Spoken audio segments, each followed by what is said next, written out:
I want to explain to you exactly why it is that I don't necessarily think that the ambush of Fresh and Fit on Flagrant, like when I did the coverage of it, let's just say last week, I don't think it was so much of an ambush, although I did call it an ambush. And I think they probably walked into it thinking that they were going to be able to have a conversation that was different from what they had.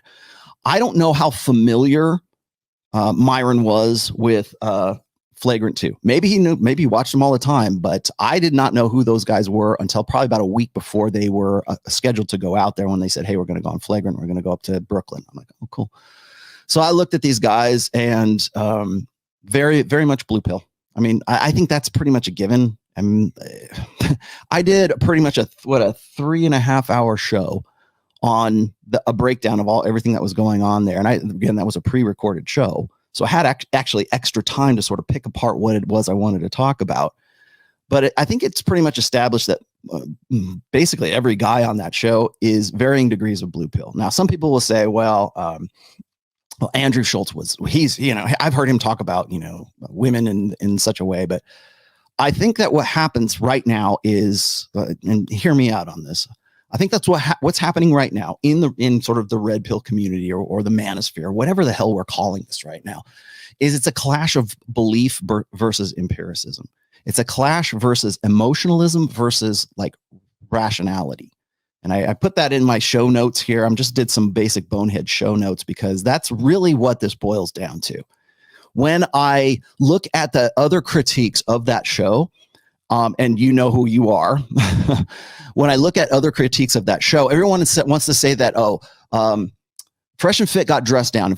To my knowledge, I'm the only one, with the exception of maybe one other guy, who really went in and did an in-depth and did a play-by-play and talked about each thing that was being discussed back and forth. And I didn't even get through the whole video because it was a very long video.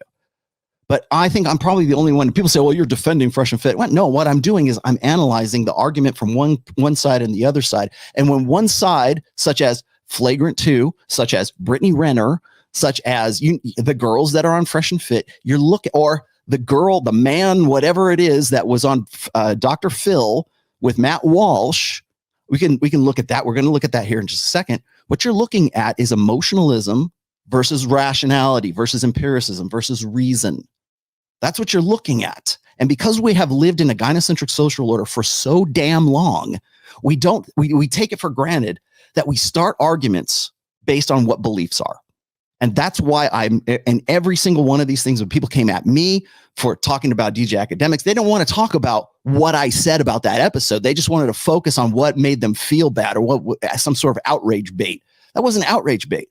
I was being as rational and reasonable as I possibly could in that analysis. Also with Flagrant 2. Also, when I talk about Brittany Renner, I think right now I was considering doing a Brittany Renner show and sort of doing the breakdown there. I'm like, I would much rather look at a bigger picture at this point. I've done Brittany Renner before, not in the biblical sense, but I've done Brittany Renner before.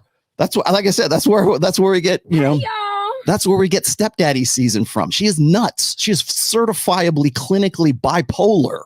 Look at her Instagram. It's still there.